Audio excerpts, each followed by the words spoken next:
மாவட்ட செயலாளர் பொறியாளர் ஆர்ப்பாட்டம் இது ஆர்ப்பாட்டம் விடுதலை சிறுத்தைகள் கட்சியின் ஆர்ப்பாட்டம் இது கிறிஸ்தவர் மீது நடத்திய மத வெறி தாக்குதலை கண்டித்து நடைபெறுகின்ற ஆர்ப்பாட்டம் இது ஆர்ப்பாட்டம் விடுதலை சிறுத்தைகள் ஆர்ப்பாட்டம் கூட்டணி கட்சியினர் ஆர்ப்பாட்டம் மோடி அரசு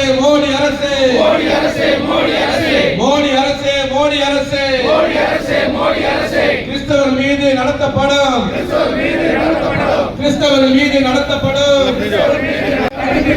தலையீடு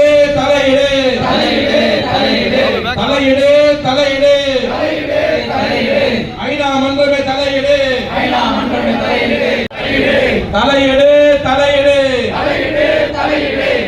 மன்றமே தலையீடு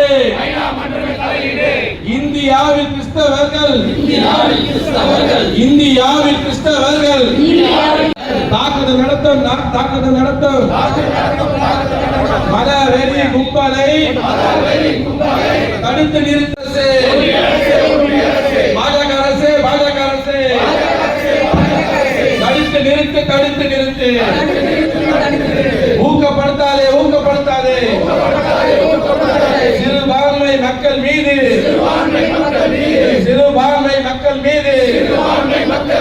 கும்பல் தாக்குதலை ஊக்கப்படுத்தாதே சதாரண கும்பலை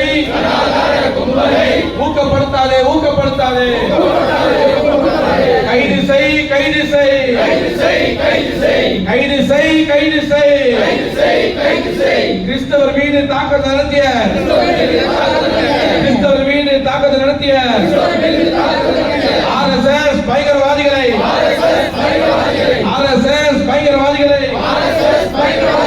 யுஏபிஏ சட்டத்தில் கைது செய்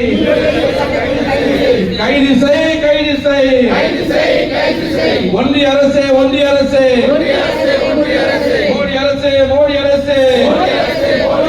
கிறிஸ்தவர் மீது நடத்தப்படும் முஸ்லிம்கள் மீது நடத்தப்படும் தாக்குதலை தடுத்து நிறுத்து தலையீடு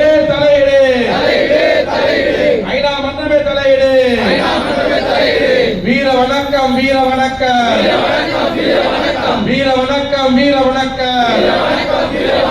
புரட்சியாளர் அம்பேத்கருக்கு வீர வணக்கம்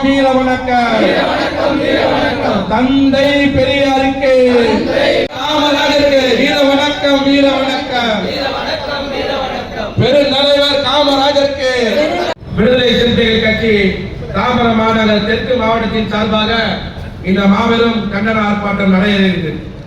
இந்த ஆர்ப்பாட்டத்திற்கு வரவேற்பை அளித்திருக்கின்ற மேற்கு தாம்பரகுமார் பிரபு, பெருங்குளத்தூர் சதீஷ், சிவகுமார், குகன்ராஜ், சந்திரசேகர், வரதராஜன், ஆதி தமிழன், கேப்டன் குமார், பழக்கடை வேயமன், தந்தை பெரியாருடைய வழியில் இன்று திராவிட மாடல் ஆட்சி நடத்தி கொண்டிருக்கின்ற மாண்புமிகு முதலமைச்சர் அவர்கள் தலைமையில் இந்த தமிழ்நாடு இங்கு சிறப்பாக இருக்கின்றது.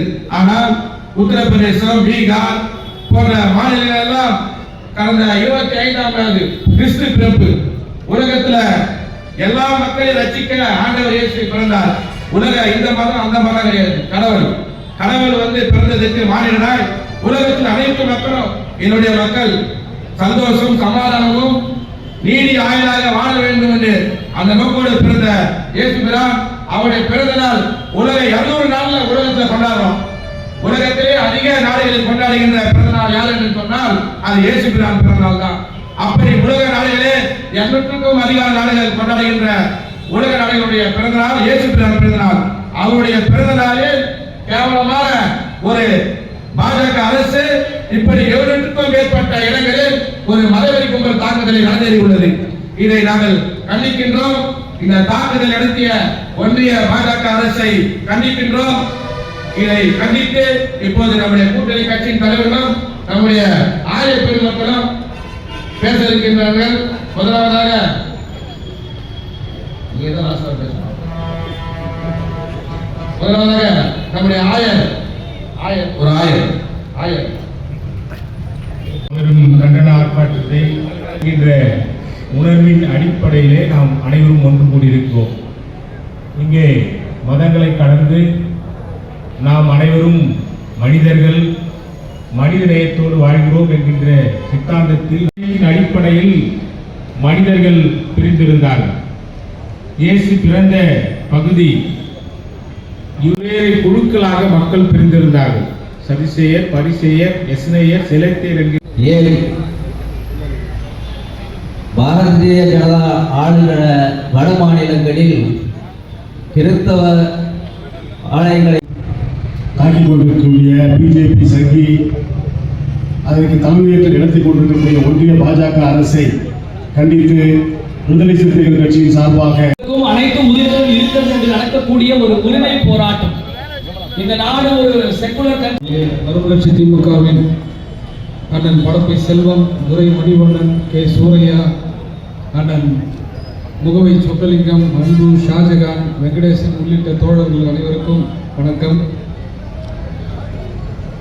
இன்று தமிழகத்தில் பல்வேறு இடங்களில் ஆர்ப்பாட்டங்கள் இந்த கிறிஸ்தவ தேவாலயத்தை கண்டித்து, தாக்குதலை கண்டித்து நடைபெற்றுக் கொண்டிருக்கிறது.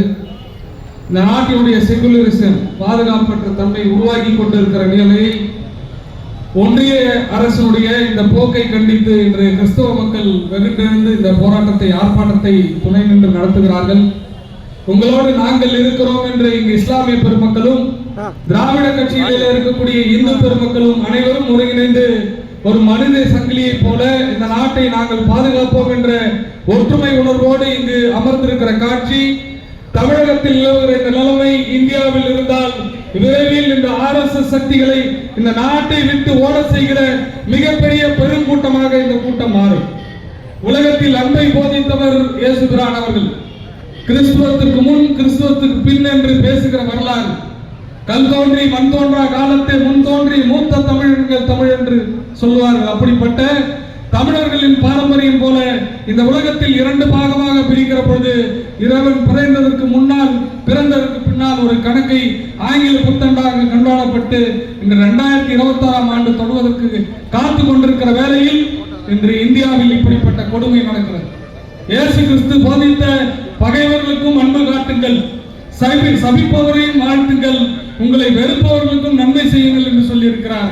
ஆனால் இந்த இந்திய நாட்டில் இந்த RSS தலைமையில் நடைபெறுகிற மோடி ஆட்சியில் இன்று இஸ்லாமியர்கள் தாக்கப்படுகிறார்கள், கிறிஸ்தவர்கள் தாக்கப்படுகிறார்கள். கடந்த மாதத்தில் பீகார் முதலமைச்சர் நிதிஷ்குமார் அவர்கள் ஒரு மேடையிலே ஒரு பரிசளிப்பு விழா, பட்டம் கொடுக்கிற விழாவில் கல்லூரியில் பயில்கிற மாணவி ஒருத்தர் மேடையில் ஏறுறாங்க. அந்த ஹிஜாப் அணிந்து கொண்டு கொடுக்கிற அந்த மாணவியினுடைய முகத்தை பார்ப்பதற்கு மேடையிலே அவர்கள் முகத்திரையை இழுக்கிறார்.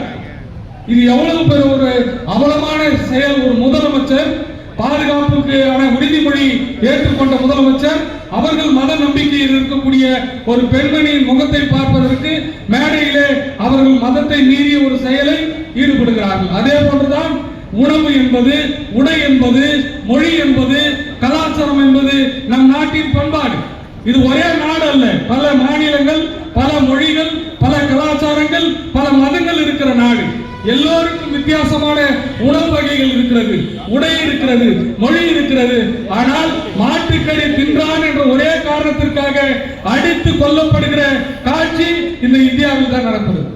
அப்படிப்பட்ட இந்த நாட்டில் இன்றைய தினம் இஸ்லாமியர் மீது தாக்கல் நடத்துவதை வன்மையாக கண்டித்துத்தான் இந்த ஆர்ப்பாட்டம் நடைபெறுகிறது. எனக்கு பின்னாலும் நிறைய பேர் கிறிஸ்தவ மக்கள் மீது நடத்தப்படுகிற தாக்கலை கண்டித்துதான் இங்கு ஆர்ப்பாட்டம் நடைபெறுகிறது. எனக்கு பின்னால் பல்வேறு கட்சியினுடைய தலைவர்கள் பேச இருக்கிறார்கள். இந்த நாட்டின் ஒற்றுமையை பாதுகாக்க எப்படி தமிழகம் இந்தியாவுக்கு ஒரு மிகப்பெரிய ஒரு எடுத்துக்காட்டாக இருக்கிறதோ, பெரியார் மண் என்று எதை சொல்லுகிறோமோ, எந்த மண்ணில் ஆளுகிற தளபதி அண்ணன் முதலமைச்சர் அவர்கள் இந்த எந்தவித சிக்கலும் இல்லாமல் நாம் அனைவருக்கும் பாதுகாப்பு கேடயமாக தமிழகத்தை வழிநடத்துகிறார்களோ அவர்களுடைய ஆட்சி 2026 தொடர வேண்டும். இந்த பெருங்கூட்டம் உங்கள் தேவாலயத்தில் சொல்லுங்கள், உங்களுடைய மசூதியில் சொல்லுங்கள், உங்கள் நண்பர்களிடத்திலே சொல்லுங்கள். தமிழ்நாடு எப்படி பாதுகாக்கப்பட்ட பலப்பட்ட ஒரு திராவிட மண்ணாக இருக்கிறதோ அது இந்தியா பூராவும் பரவ வேண்டும் என்றால் இங்க இருக்கக்கூடிய ஆட்சி மீண்டும் வர வேண்டும். அதற்கு நாம் அனைவரும் துணையாக இருக்க வேண்டும் என்று என்னுடைய கண்டன குரலை பதிவு செய்து மறுமலர்ச்சி திமுக சார்பில் இந்த கண்டனத்தை நடத்துவதற்கு வாழ்த்துக்களை தெரிவித்து விடைபெறுகிறேன். நன்றி, வணக்கம். அனைவரையும் அன்போடு வாழ்த்துகின்றேன். பணிவான வணக்கங்களை தெரிவிக்கின்றேன். தலைவர்கள் தான் தமிழ்நாட்டில் தான் இருக்காங்க. அதில் நம்ம முதல்வர் ஆளுநர், அடுத்தது பார்த்தீங்கன்னா அண்ணன் திருமாவளவன், அப்படி போன்றவர்கள் தான் இணைக்கக்கூடியது இந்தியாவுடைய அரசியல் அமைப்பு சட்டம் தான் இந்தியாவை இணைத்துக் கொண்டிருக்கின்றது. இந்த தேச துரோகிகளுக்கு தெரியாது. அன்றைக்கே இந்த மாதிரி தேச துரோகிகள் வருவார்கள், மக்களை பிரிப்பார்கள் என்று தெரிந்தும் என்னவோ டாக்டர் அம்பேத்கர் அவர்கள் சிறுபான்மை மக்களுடைய ஒரு சட்டத்தை நாட்டு மக்களுக்கு கொடுத்திருக்கின்றார். இஸ்லாமிய மக்களாக இருந்தாலும், கிறிஸ்துவ மக்களாக இருந்தாலும், செம்மொழி மக்களாக இருந்தாலும், பிற்படுத்தப்பட்ட மக்களாக இருந்தாலும், ஒவ்வொரு சமூகத்துக்கு தனித்தனி சட்டங்கள் வழங்கினாலும் 4 சட்டங்கள் இஸ்லாமியர்களுக்கும் 4 சட்டங்கள் கிறிஸ்தவர்களுக்கு கொடுத்திருக்கின்றார். அது என்ன உரிமை என்று சொன்னால், தான் வணங்குவதை, தான் வழிபடுவதை ஏனைய இந்திய மக்களுக்கு வழங்கலாம். இந்த சட்டத்தில் நாடாளுமன்றம் தலையிடக்கூடாது, இந்த சட்டத்தில் அரசு தலையிடக்கூடாது, இந்த சட்டத்தில் நீதிமன்றமே தலையிடக்கூடாது என்று சொல்லியிருக்கின்றது. இங்கு அமர்ந்திருக்கின்ற அனைத்து அரசியல் கட்சிகளும் நாடு விடுதலைக்காக 200 ஆண்டு காலம் போராடியவர்கள். அந்த போராட்டத்துடைய வழியை உணர்ந்தவர்களால்தான் மதச்சார்பற்ற கொள்கையை இந்தியாவில் நிலைநாட்ட வேண்டும் என்பதற்காக நாம் போராடி கொண்டிருக்கின்றோம். ஏதோ அரசியல் பிழைப்புக்காக இந்த நிகழ்ச்சியை நாம் நடத்தவில்லை. இறைச்சி தமிழ் சொல்லியிருக்கின்றான், அடிக்கடி மேடையில் சொல்லுவேன். இந்த நாட்டில் இந்தியாவில் பல்வேறு அரசியல் கட்சி இயக்கங்கள் இருக்கின்றன. அனைத்துக்கும் ஒரு விலை இருக்கின்றது. விலை கொடுத்து வாங்க முடியாத ஒரு தலைவர் இருக்கிறார் என்று சொன்னால் அதை எழுச்சி தமிழர் தான் என்று சொல்லுவேன். அந்த அடிப்படையில் சொல்லுகின்றார், நாங்கள் கிறிஸ்தவ மக்களுக்கு, இஸ்லாமிய மக்களுக்கு, பிறகு பாதிக்கப்படுகின்ற பிற்படுத்தப்பட்ட மக்களுக்கு நாங்கள் குரல் கொடுக்கின்றோம். இந்த குரலை கொடுக்கும் போது நாடாளுமன்ற பதவிகளை விட்டு போனாலும், சட்டமன்ற பதவிகளை விட்டு போனாலும், நாங்கள் அரசிலிருந்து விலகி போனாலும் தேர்தலே புறக்கணிப்புமே தவிர இந்த உரிமையை நாங்கள் விட்டுக் கொடுக்க மட்டுமன்று எழுச்சி தமிழ் சொல்லியிருக்கின்றோம். ஆகையால் தான் இந்த சரத் சட்டத்தை, முக்கியமான அரசியலமைப்பு சட்டங்களுக்கு வழங்கி இருக்கிற உரிமையை இந்த சங்கிகளுக்கு தெரியாது. டாக்டர் அம்பேத்கர் வழிவகுத்து கொடுத்த அரசியலமைப்பு சட்டத்தை வழங்கி கொண்டு என்ன துணிச்சல் இருக்க வேண்டும்? இந்தியாவில் ரோமபுரியில், இங்கு இந்தியாவில் ஒரு கிறிஸ்தவ ஆலயம் தாக்கப்பட்டால் ரோமபுரியில் எதிரொலிக்கும் கூட தெரியவில்லை. எங்களுக்கு ரோமபுரி எதிர்க்க வேண்டிய அவசியம் கிடையாது. திராவிட மாடல் அரசு நடத்தக்கூடிய திமுக எதிரொலிக்கும். சங்கிகள் வடநாட்டில் ஒரு ஆண்டுகளில் 700 இடங்களில் அவர் வன்முறையை கட்டுவித்திருக்கின்றார். ஒரு தேவாலயத்தில் மட்டும் 20 லட்சம் ரூபாய் பொருட்களை உடைத்திருக்கிறார் என்று சொன்னால் அவருக்கு என்ன துணிச்சல் இருக்க வேண்டும்? இதே தமிழ்நாட்டில் நடந்திருந்தால் அவர் கைகள் மாற்றப்பட்டு கட்டப்பட்டு இருக்கும். அப்படிப்பட்ட ஆற்றல் படைத்தவர்கள் இருந்து கொண்டிருக்கின்றார்கள். நான் வன்முறையை தூண்டவில்லை, நீங்கள் சிந்தித்து பார்க்க வேண்டும். நேற்று அவர்கள் பாதிரியாரை கொளுத்தும் போது, சேவை செய்யக்கூடிய பாதிரியாரின் குடும்பத்தையும் கொளுத்தும் போது, ஜீப்போடு வச்சு கொளுத்தும் போது நாம் அமைதியாக இருந்தோம். ஸ்டான்சாமியை சிறையில் வைத்து படுகொலை செய்யும் போது நாம் அமைதியாக இருந்தோம். அவர்கள் முதல் அடித்தது பாபர் மஸ்ஜித், 2வது அடித்தது கிறிஸ்தவர்கள், 3வது தான் நலநிலையால மறுமலர்ச்சி திமுக போல், அண்ணன் தோழர் முத்தியன் போல், தோழர் வன்னியரசை போல கல்பொறுக்கியை படுகொலை செய்தார்கள். நரேந்திர தபால்கரை படுகொலை செய்தார்கள். இப்படி சொல்லிக்கொண்டே போகலாம். அவர்கள் மிகவும் திட்டமிட்டு செயலாற்றி கொண்டிருக்கின்றார்கள். வெளிநாட்டில் இருக்கக்கூடிய, அமெரிக்காவில் இருக்கக்கூடிய அதிபரையும் கட்டிப்பிடிப்பார்கள், அரபு நாட்டு இஸ்லாமிய தலைவர்களையும் கண்டுபிடிப்பார்கள். ஆனால் கிறிஸ்தவர்களின், இஸ்லாமியர்கள் இந்தியாவில் ஒழிப்பார்கள். 3வது சூழாயுதமாக இருக்கக்கூடிய இஸ்லாமிய மக்களுக்கும் கிறிஸ்தவ மக்களுக்கும் இந்திய மக்களுக்கு ஆதரவாக இருக்கக்கூடிய சங்கிகளை செய்வார்கள். இவர் எதிர்க்க வேண்டும் என்று சொன்னால் தமிழ் தேசத்தை முன்னிலைப்படுத்தி ஒரு சைமான் என்ற ஒரு தேச விரோதிகள் இங்கே வந்திருக்கின்றார்கள். ஒரு புர்கா போட்டுக்கொண்டு ஒரு பெண்ணை, தந்தை பெரியாருக்கு எதிராக அவர் பேச வைக்கிறார் என்று சொன்னால் அவருடைய அப்பனுடைய வரலாறு எங்களுக்கு தெரியும். எந்த பிள்ளை பேசுனதோ அந்த தந்தை பெரியாரை பற்றி விமர்சனம் செய்வதற்கு அவர் விடுதலை ஆவதற்கு காரணமாக இருந்தது ஐயா ஆசிரியர் என்பதை அவர்கள் புரிந்து கொள்ள வேண்டும். கொடா சட்டத்தில் அவருடைய மகளை விட்டு பேச வைக்கின்றார். இப்படிப்பட்ட கொடிய செயல் தமிழ்நாட்டில் வந்திருக்கிறது. தமிழ்நாட்டிலே வந்திருக்கிறது என்று சொன்னால் திருப்பரங்குன்றத்திலே வந்திருக்கின்றது. கேரளாவில் அடித்திருக்கின்றார்கள். ஆனால் மதுரை திருப்பரங்குன்றத்தில் அவர்களால் அடிக்க முடியவில்லை. இறுதியாக ஒரே ஒரு சட்டத்தை மீறுகிறார்கள். டாக்டர் அம்பேத்கர் அவர்கள் அரசியலமைப்பு சட்டம் 1991ஆம் ஆண்டு அவசர சட்டத்தை ஒரு நாடாளுமன்றத்திலே ஏற்றுகின்றார்கள். என்ன ஏற்றுகிறார் என்று சொன்னால், நாடு விடுதலைக்கு முன்பாக எந்த தேவாலயம் எப்படி இருந்ததோ, அதே ஒரு மசூதி எப்படி இருந்ததோ, அதே ஒரு கோயில் எப்படி இருந்ததோ, அதே போலதான் நாடு விடுதலைக்கு முன்பாக எப்படி இருந்ததோ அப்படி இருக்க வேண்டும். பாபர் பள்ளிவாசல் நீங்களாக என்ற ஒரு அரசியலமைப்பு சட்டத்தை ஏற்றி வைத்துவிட்டு சங்கிகளாம் கொல்லப்புறமாக இருந்து செயலாற்றிக் கொண்டு நெருக்கடி கொடுத்த அன்றைக்கு நரசிம்ம ஆட்சி காலகட்டத்தில் அந்த சட்டம் இயற்றப்பட்டது. அந்த சட்டத்தை காலிலே போட்டு மிதிக்கின்றார். யார் காலிலே போட்டு மிதிக்கின்றார்? நீங்க சொல்லிவிட்டீர்கள், நாடாளுமன்றத்தில் பாபர் மசூதி நீங்களாக அரசியலமைப்பு சட்டத்தின் அடிப்படையில் நாட்டில் நீதிமன்றமும் உயர் நீதிமன்றமும் உச்ச நீதிமன்றம் தீர்ப்பு வழங்க வேண்டும். அப்புறம் என்ன எதுக்கு நீங்க சங்கி கும்பல் வந்து சம்பல் பள்ளித்தாசல் கீழே கோயில் இருக்குன்னு சொல்லக்கூடாதுல்ல? சட்டத்தை மீறினீங்கல்ல. யார் தேச விரோதிகள்? நாம் தேசப்பட்டார்கள். அதே ஒரு காசி மதுரால பள்ளிவாசல்ல எங்களுக்கு வேணும் கேட்குறீங்க. ஞானவை பள்ளிவாசல் கீழே கோயில் இருக்குன்னு சொல்றீங்க. திருப்பரங்குன்றத்தில் வந்து நாங்கள் தீபம் ஏற்றுறீங்க எல்லைக்கல்ல. இப்படி முட்டாள் சங்கிகள் நம்மளை பார்ப்பதற்கு ஒரு லூசு ஒன்று தெரியல. எச்சராஜா பார்ப்பதற்கு நம்ம லூசு மாதிரியே தெரியும். ஆனால் கிட்னி திருவிடுவதை போல வா வா என்று நம்மளை கூப்பிடுகிறார்கள். நான் கூட எச்சராஜாவை பேசி ஒரு வழக்கு வாங்கியிருக்கின்றேன். ஆக அன்புக்குரிய தோழர்களே, எச்சராஜா போன்ற லூசுகளை விட்டுவிட்டு அணியணியாக களப்பணியாற்ற வேண்டும். இன்னொரு விடுதலை போருக்கான யுக்தியை நாம் கையாள வேண்டும். தேர்தல் பாதையை விட இவர்கள் மக்கள் புரட்சி மூலமாக RSS இல்லாத ஒரு இந்தியாவை, பாஜக இல்லாத ஒரு நாடாளுமன்றத்தை உருவாக்கும் என்று கூறி விடுபடுகிறேன். நன்றி. இந்த கண்டன கூட்டம் என்பது குறித்த நேரத்திலே ஆரம்பிக்கப்பட்டு குறித்த நேரத்திலே இந்த கண்டன கூட்டம் நிறைவு பெறுகிறது. நம்முடைய நோக்கம் ஒன்றியத்திலே ஆண்டு கொண்டிருக்கின்ற மோடி சர்க்கார், பாரதிய ஜனதா கட்சி இன்றைக்கு கிறிஸ்துவ மக்களை,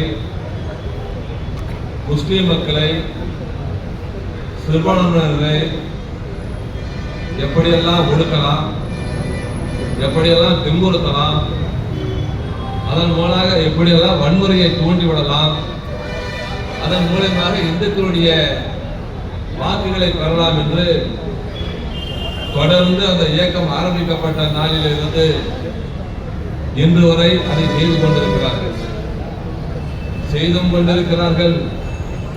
அதிலே வெற்றியும் அடைந்திருக்கின்றார்கள். ஆனால் நேற்றைக்கு முன்தினம்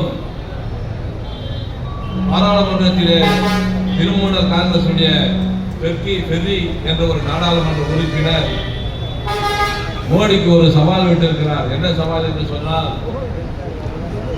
தமிழ்நாட்டில் இருக்கின்ற திராவிட முன்னேற்ற கழகத்தையும்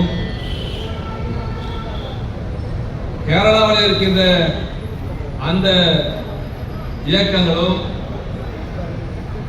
மேற்கு வங்கத்தில் இருக்கின்ற எங்களுடைய இயக்கங்களும் முடிந்தால் உங்களை வெற்றி பெற பயிர்த்து பாருங்கள், உங்களுடைய பாட்சா அங்கே பலிக்காது என்று பாராளுமன்றத்திலே நேரடியாக ஒரு கண்டன உரை ஆற்றினார்.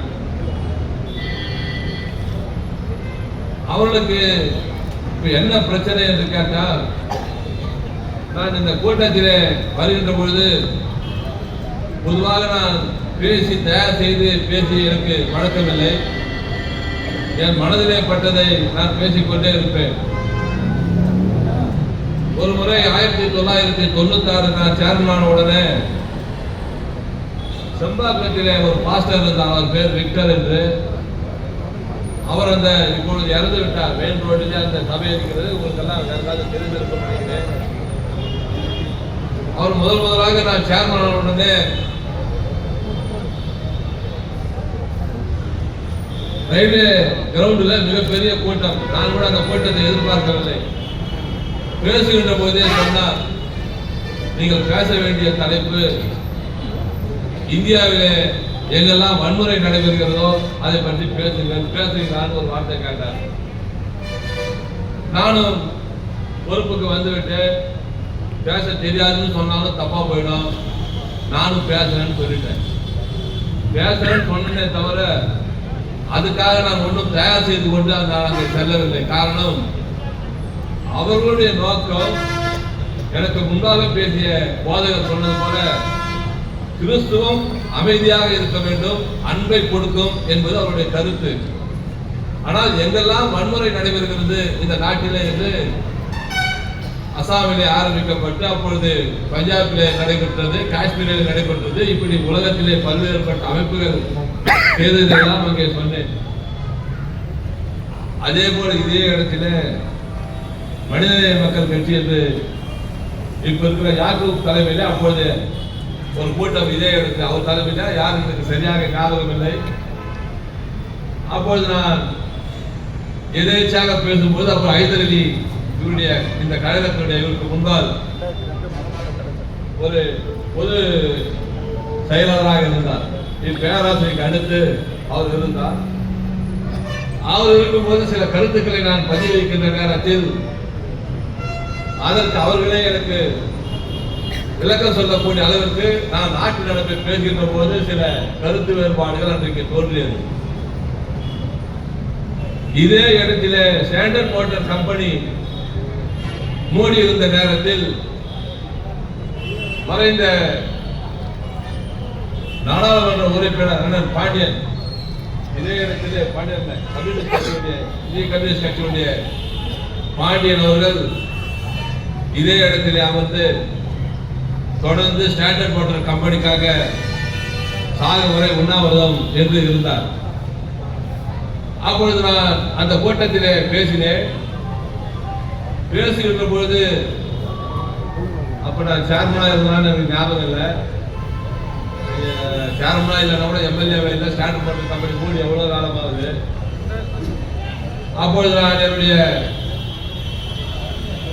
கம்பெனியை திறப்பதற்கு என்னென்ன வழிவகைகள் இருக்கிறது என்று என்னுடைய பாணியிலே பேசினேன். பேசிவிட்டு நான் அமர்ந்து விட்டேன்.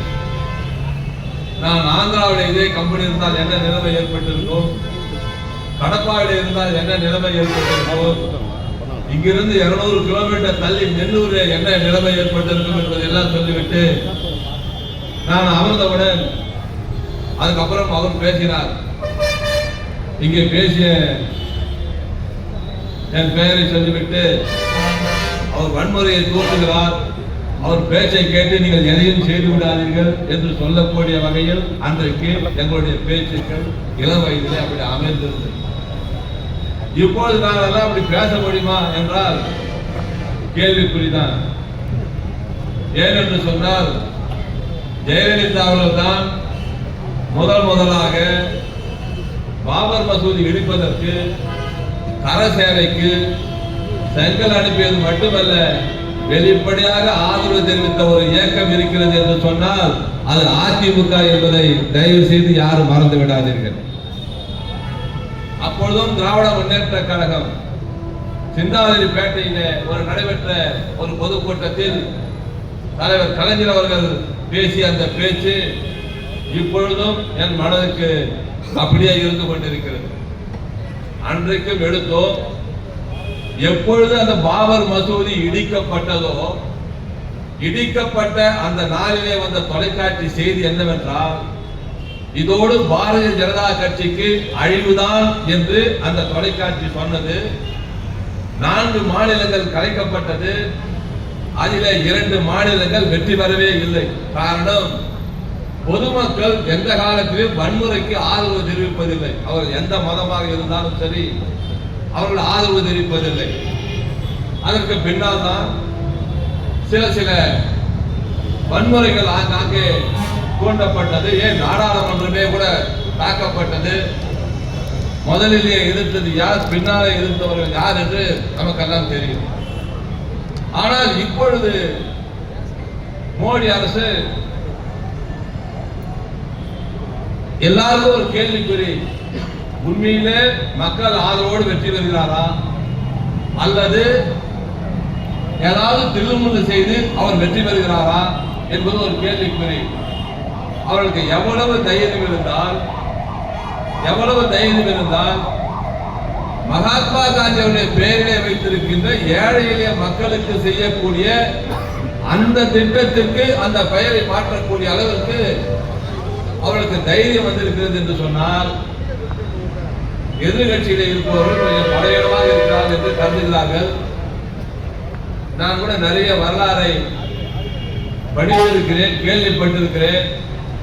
சின்ன பிரச்சனைகள் தான் பெரிய பிரச்சனையாகி பெரிய வன்முறையாக கூட தூண்டக்கூடிய அளவிற்கு ஒரு ஆட்சி மாற்றமே நடைபெறக்கூடிய அளவிற்கு ஏற்படுகிறது.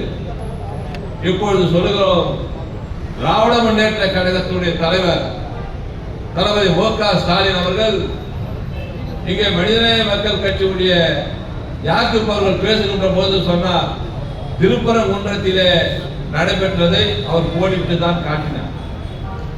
அங்கே எப்படி நீதி வழங்கப்பட்டது, அந்த நீதியை நம்முடைய முதலமைச்சர் எப்படி மீறினார், மன்னிக்கணும், மீறினார் என்று சொல்ல மாட்டேன், வன்முறையை தடுப்பதற்காக அவர் செய்த உத்திகள், அவருடைய அரசியல் அனுபவம் இன்றைக்கு அங்கே அமைதி நிலவிக் கொண்டிருக்கிறது. பாரதிய ஜனதா கட்சியுடைய எண்ணம் என்னவென்று சொன்னால், அங்கேயே பேசுகிறார். என் பேர் கொண்ட அந்த ராஜா அவர்கள் அயோத்தி போல் மாறும், ஆக ஒரு வன்முறையை நேரடியாக தூண்டுவோம் என்று சொல்லுகின்ற அளவிற்கு அவர்கள் வந்திருக்கிறார்கள் என்று சொன்னால், அவர்களுடைய தேவையை அவர்களுக்கு சண்டை வலிக்கணும். சண்டை வலித்தால் என்ன நடக்கும்?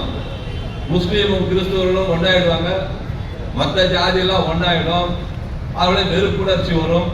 அந்த வெறுப்புணர்ச்சியின் மூலமாக நாம் உள்ளே செல்லலாம் என்று அரசியல் சூழ்நிலை இன்றைக்கு தமிழ்நாட்டில் இருக்கக்கூடிய இந்த நிலவரத்திலே நம்முடைய முதல்வர் அவர்கள், நாங்கள் அவரோடு 40 ஆண்டுகளுக்கு மேலாக நேரடியாக பழகியவர்கள், அவருடைய யாரிடம் அரசியல் பயின்றார் என்று நாங்கள்லாம் பார்த்தவர்கள். இப்பொழுது அத்தனை பேருமே சொல்லுகிறார்கள், எனக்கு தெரிந்த வெளிமாநிலம் எங்கு சென்றாலும் சரி, தமிழ்நாட்டில் மட்டும் மோடி பாஜா படிக்கவில்லையே என்று சொல்கிறார்கள். இப்பொழுது சொல்கிறேன், அடுத்து வரப்போற தேர்தல், இந்த தேர்தலிலே திராவிட முன்னேற்ற கழகத்துடைய மேடையை வந்திருக்கின்ற கூட்டணி தான் வெற்றி பெற போகிறது.